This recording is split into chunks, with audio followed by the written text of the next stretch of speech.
കൊല്ലത്തിനിടയിൽ 31 ലക്ഷം വർദ്ധിക്കുമ്പോൾ 5 മാസം കഴിയുമ്പോൾ 41 ലക്ഷം വർദ്ധിക്കുന്നു എന്ന് പറയുമ്പോൾ അതിനകത്ത് BJPക്ക് ഓശാന പാടുന്നവരെ സംബന്ധിച്ചിടത്തോളം അവർക്ക് സംശയം ഉണ്ടാവുകയില്ല. പക്ഷെ രാജീവ് ഗാന്ധി പ്രധാനമന്ത്രിയായിരുന്ന കാലത്ത് ഒരു TN ശേഷൻ ഉണ്ടായി.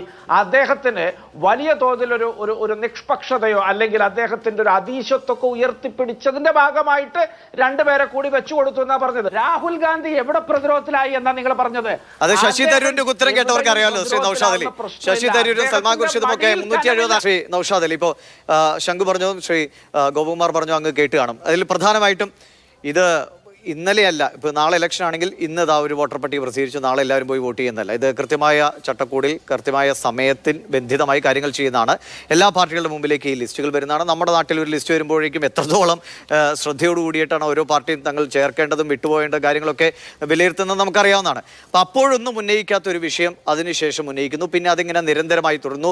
വരാൻ പോകുന്ന ബീഹാർ തെരഞ്ഞെടുപ്പിൽ ഇങ്ങനെ ഒരു കാര്യങ്ങൾ നടക്കുമെന്ന് പറയുന്നു. അപ്പോൾ ഇത് നേരത്തെയും പറഞ്ഞിരുന്നെങ്കിൽ, അല്ലെങ്കിൽ ഈ പട്ടിക വരുമ്പോൾ തന്നെ കൃത്യമായി ഇടപെടലുകൾ നടത്തേണ്ട സമയത്ത് അത് ചെയ്യാതെ പിന്നെ ഈ പറയുന്നത് ഈ സംവിധാനത്തിന്റെ വിശ്വാസ്യതയെ തകർക്കാനുള്ള ഒരു ശ്രമമായിട്ട് പലരും ധരിച്ചു പോയാൽ എങ്ങനെ കുറ്റം പറയും?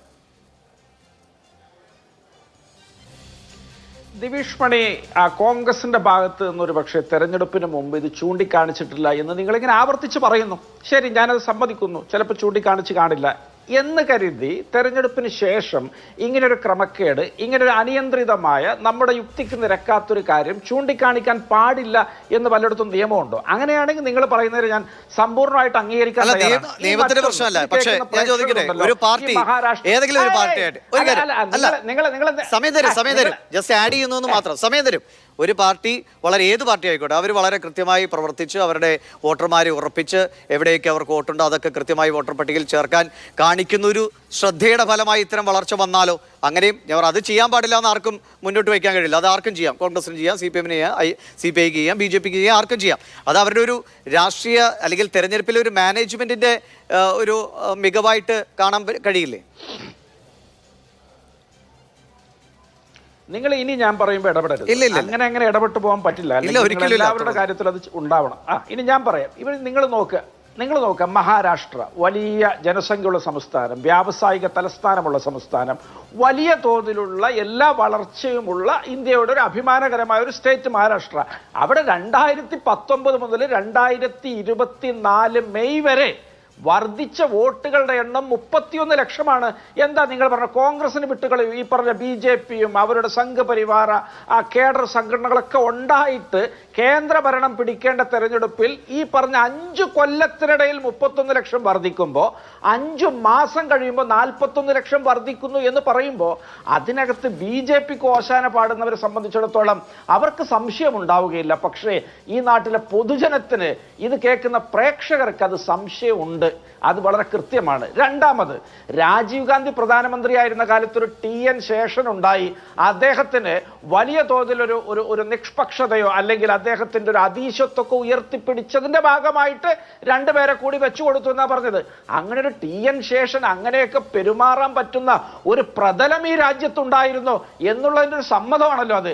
ഈ രാജ്യം ഇപ്പൊ എവിടെ ചെന്ന് കിടക്കുന്നു എന്ന് നിങ്ങൾ ആലോചിച്ചാൽ മതി.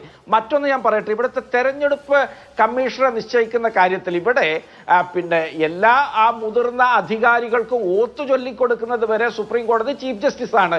ഈ ചീഫ് ജസ്റ്റിസും പ്രധാനമന്ത്രിയും പ്രതിപക്ഷ നേതാവും അടങ്ങുന്ന ഒരു സമിതി തെരഞ്ഞെടുക്കുന്ന തെരഞ്ഞെടുപ്പ് കമ്മീഷണറുടെ നിയമന തെരഞ്ഞെടുപ്പ് വ്യവസ്ഥിതിയിൽ നിന്ന് ഈ ചീഫ് ജസ്റ്റിസിനെ ഒഴിവാക്കിക്കൊണ്ട് ആഭ്യന്തരമന്ത്രി അതിനകത്തേക്ക് പ്രവേശിപ്പിക്കുമ്പോൾ എന്താണ് ഈ സർക്കാർ വളരെ കൃത്യമായിട്ട് ഉന്നമിടുന്നത് എന്ന് കൂടുതൽ വിശദീകരിക്കേണ്ട ആവശ്യമുണ്ടോ? ഇനി മറ്റൊരു കാര്യം, തെരഞ്ഞെടുപ്പ് കമ്മീഷണർ മഹത്തായ പിന്നെ എന്താ പറയുക ഒരു ഭരണഘടനാ സ്ഥാപനമാണ്, നിഷ്പക്ഷത ഉയർത്തിപ്പിടിക്കേണ്ടതാണ്, നമുക്ക് എല്ലാ സംശയത്തിന്റെ ആനുകൂല്യവും നൽകി പരിരക്ഷിക്കേണ്ട ഒരു സ്ഥാപനമാണ് എന്ന് ഞാൻ അംഗീകരിച്ചുകൊണ്ട് ചോദിക്കട്ടെ, ഇത്തരം വലിയ ആരോപണങ്ങൾ വരുമ്പോൾ ഈ പുതുതായിട്ട് ചേർന്ന 41 ലക്ഷം വോട്ടർമാരുടെ ഫോട്ടോ പതിച്ച പട്ടിക റോളെന്ന് തരണമെന്ന് പറയുമ്പോൾ എന്തിനാ ഇവര് തെരഞ്ഞെടുപ്പ് കമ്മീഷൻ തരില്ല എന്ന നിലപാടെടുക്കുന്നത്? ഇവിടെ CCTV ഫുട്ടേജ് തരേണ്ടി വരും. അത് ഹരിയാനയിലെ ഹൈക്കോടതി വിധിയാവട്ടെ, അതിനൊരു പ്രീസിഡൻസ് ഉണ്ടാവുമല്ലോ ബോംബെ ഹൈക്കോടതിയിലും. അങ്ങനെ ഒരു ഘട്ടം വരുമ്പോൾ ഇവരെന്തുകൊണ്ട് ഈ തെരഞ്ഞെടുപ്പ് പെരുമാറ്റച്ചട്ടം 961 ഇവർ മാറ്റി എഴുതുന്നു? ഇതൊക്കെ വളരെ ഗൗരവതരമായിട്ട് ഈ രാജ്യത്ത് ഉയർന്നു നിൽക്കുന്ന സംശയങ്ങളാണ്.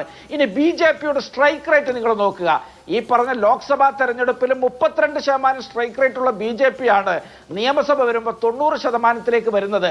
അവിടുത്തെ രാഷ്ട്രീയ പരിസരവും പശ്ചാത്തലവും ഒക്കെ എല്ലാവർക്കും അറിവുള്ളതാണ്. അതിനിടയിലാണ് ഇത്തരത്തിലൊക്കെയുള്ള മാറ്റങ്ങൾ വരുന്നത്. പിന്നെ എന്തുകൊണ്ട് മുൻകൂർ അറിഞ്ഞില്ല എന്ന ചോദ്യത്തിന് ഒരു മറുപടി കൂടി എനിക്ക് പറയാനുണ്ട്. ഈ പറഞ്ഞ തട്ടിപ്പും തരികിടകളൊക്കെ വളരെ ഗോപ്യമായിട്ട് ഇവർ ഇംപ്ലിമെന്റ് ചെയ്യുമ്പോൾ, നിക്ഷേപിക്കുമ്പോൾ ഒരുപക്ഷെ നമുക്ക് അറിയാൻ സാധിക്കുകയില്ല. നമ്മൾ തെരഞ്ഞെടുപ്പ് കമ്മീഷനെയൊക്കെ അത്തരത്തിലാണ് സമീപിക്കുന്നത്. എല്ലാം കഴിയുമ്പോൾ നമുക്ക് ബോധ്യമാവുന്ന അവസരത്തിൽ മുമ്പ് പറഞ്ഞില്ല എന്നുള്ളത് കൊണ്ട് ഇപ്പം പറയാൻ പാടില്ല എന്നാരും ശഠിക്കാൻ പാടില്ല. നാളുകളിൽ നടക്കുന്ന തെരഞ്ഞെടുപ്പിൽ ഈ പറഞ്ഞ തട്ടിപ്പും തരികിടയായിട്ട് ഈ തെരഞ്ഞെടുപ്പ് കമ്മീഷനും BJPക്കും വരാൻ കഴിയാത്തൊരു സാഹചര്യമെങ്കിലും ഈ രാജ്യത്ത് സംജാതമാകേണ്ടിയിരിക്കുന്നു. അതിനുവേണ്ടിയാണ് ഇത് പറഞ്ഞത് എന്ന് ദിവിഷ് മണി മനസ്സിലാക്കണം. പിന്നെ ഞാൻ മറ്റൊരു കാര്യം കൂടി, നിങ്ങൾ ഈ തെരഞ്ഞെടുപ്പിന്റെ വേളയിൽ ഇന്ത്യ രാജ്യത്തിന്റെ പ്രധാനമന്ത്രി എന്ന് പറഞ്ഞാൽ നമ്മുടെ അഭിമാനകരമായ നമ്മുടെയൊക്കെ ഒരു അസ്തിത്വമാണ്. ആ മനുഷ്യനാണ് ഇൻഫ്ലമേറ്ററി ആയിട്ടുള്ള ഡസൻ കണക്കിന് സ്റ്റേറ്റ്മെന്റുകൾ 2024 പാർലമെന്റ് തെരഞ്ഞെടുപ്പ് പറഞ്ഞത്.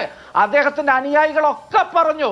എന്ത് നടപടിയാണ് ഈ തെരഞ്ഞെടുപ്പ് കമ്മീഷൻ അതിന്റെ മേലെ എടുത്തത് എന്ന് ചോദിക്കാൻ ഞങ്ങൾ ആഗ്രഹിക്കുന്നു. ഇവിടെ ഈ തെരഞ്ഞെടുപ്പ് കമ്മീഷൻ ആവട്ടെ, ഈ പറഞ്ഞ IT ആവട്ടെ, ED ആവട്ടെ, കോടതികളാവട്ടെ, എല്ലാം BJP വരിയുടച്ച കാളകളെ പോലെ നിർത്തിക്കൊണ്ട് അവരുടെ പിണിയാളുകളും അവരുടെ അടിമവേല ചെയ്യുന്നവരുമാക്കി മാറ്റി ഈ രാജ്യത്തിന്റെ ജനാധിപത്യത്തെയും മതേതരത്വത്തെയും സഹിഷ്ണുതയെയും ബഹുസ്വരതയെയും ഇതിന്റെ വിശാലമായ പൈതൃകത്തെയും പാരമ്പര്യത്തെയൊക്കെ ചവിട്ടി മെതിച്ചുകൊണ്ട് ഈ രാജ്യത്തെ ശിലായുഗത്തിലേക്ക് കുഴിയാനെ പോലെ ഇവർ പിന്നോക്കം നടത്തുകയാണ്. ഈ രാജ്യം കേഴുകയാണ് ദിവിഷ് മണി. ഇവിടെ തെരഞ്ഞെടുപ്പുകൾ നീതിപൂർവമായി നടക്കുമെന്ന് ആർക്കും യാതൊരു പ്രതീക്ഷയില്ല. ഇപ്പോൾ ഇതാ നിങ്ങൾ നോക്കുക, ഞാൻ ഇതുമായിട്ട് ബന്ധമില്ലെങ്കിലും നമ്മളെ കശ്മീരിൽ ആക്രമിച്ചു പോയ കൊടും ഭീകരർ ആരൊക്കെയാണ്, എന്തൊക്കെയാണ്, എവിടെ നിന്ന് വന്നു, എങ്ങോട്ട് പോയി, എന്ത് പിന്നെ കണ്ടെത്തലുകളാണ് ആ വിഷയത്തിലേക്ക് ഉണ്ടായിട്ടുള്ളത്? പാകിസ്ഥാനെ സംബന്ധിച്ചിടത്തോളം അവർ ലോകത്തെ തീവ്രവാദ വിരുദ്ധ സ്ക്വാഡിന്റെ ചെയർപേഴ്സൺ ആകുന്നു, താലിബാന്റെ ഗിവിംഗ് പിന്നെ സ്ക്വാഡിന്റെ ചെയർപേഴ്സൺ ആകുന്നു. അവർക്ക് ബില്യൺ കണക്കിന് ഡോളറുകൾ IMF-ൽ നിന്നും അറിയാവുന്നതാണല്ലോ. സറണ്ടർ നരേന്ദ്ര തുടങ്ങിയ വാദങ്ങൾ ഉന്നയിച്ച രാഹുൽ ഗാന്ധിക്ക് ശശി തരൂർ അടക്കം നൽകിയ മറുപടി, സൽമാൻ ഖുർഷിദ് ഓപ്പറേഷൻ സിന്ദൂറിന്റെ നയതന്ത്ര ചർച്ചയിൽ പങ്കെടുത്തുകൊണ്ട് പറഞ്ഞ കാര്യങ്ങളൊക്കെ അങ്ങേക്കും അറിയാവുന്നതാണ്. അവിടെ പ്രതിരോധത്തിലായി പോയ രാഹുൽ ഗാന്ധി വീണ്ടും ഒന്ന് കളം മാറ്റാൻ വേണ്ടി ഇങ്ങനെ ഒരു ആരോപണമായി രംഗത്ത് വന്നാണോ എന്ന് പോലും സംശയിച്ചു പോകാം. രാഹുൽ ഗാന്ധി എവിടെ പ്രതിരോധത്തിലായി എന്നാ നിങ്ങൾ പറഞ്ഞത്? അത് ശശി തരൂരിന്റെ ഉത്തരം കേട്ടവർക്ക് അറിയാമല്ലോ. ശ്രീ നൗഷാദ് അലി, ശശി തരൂരും സൽമാൻ ഖുർഷിദും ഒക്കെ 370 അനുച്ഛേദം റദ്ദാക്കിയതിനെ കുറിച്ചൊക്കെ കോൺഗ്രസ് നേതാക്കൾ തന്നെ പറഞ്ഞതിനെ കുറിച്ച് കേട്ട ആളുകൾക്ക് അറിയാമല്ലോ രാഹുൽ ഗാന്ധി പ്രതിരോധത്തിലായിട്ടുണ്ടോ ഇല്ലയോ എന്ന്. ശരി, ഞാൻ അങ്ങയിലേക്ക് വരാം. ശരി ശരി രാഹുൽ ഗാന്ധി എവിടെയും പ്രതിരോധത്തിലാവില്ല. ശരി ശരി ആകട്ടെ, മടിയിൽ കനമില്ല. ശരി, അദ്ദേഹത്തിന് മടിയിൽ കനമില്ല, പ്രതിരോധത്തിലാവണ്ട. ശശി തരൂർ വളരെ കൃത്യമായി കാര്യങ്ങൾ പറയുകയും ചെയ്തിട്ടുണ്ട്. ശംഖു അതിനോട് പെട്ടെന്ന് കൂട്ടിച്ചേർക്കാൻ എനിക്ക് ധന്യയിലേക്ക് പോകണം. ഏത് രാജ്യമാണ് ഇന്ത്യയോട് നിൽക്കുന്നത്? ശംഖു പറയും. നേപ്പാളാവട്ടെ, ശ്രീലങ്കയാവട്ടെ, ബംഗ്ലാദേശ് ആകട്ടെ, മാലിദ്വീപ് ആകട്ടെ, ഒരു മിനിറ്റ് ശംഖു പറയും. പാകിസ്ഥാൻ പോട്ടെ, രണ്ടുപേരും പറഞ്ഞാൽ കേൾക്കില്ല. ശ്രീ നൗഷാദ് അലി ഒരു മിനിറ്റ് ശ്രീ നൗഷാദ് അലി ഒന്ന് നിർത്തൂ പ്ലീസ്. കേട്ടു, ഒന്ന് നിർത്തൂ പ്ലീസ്.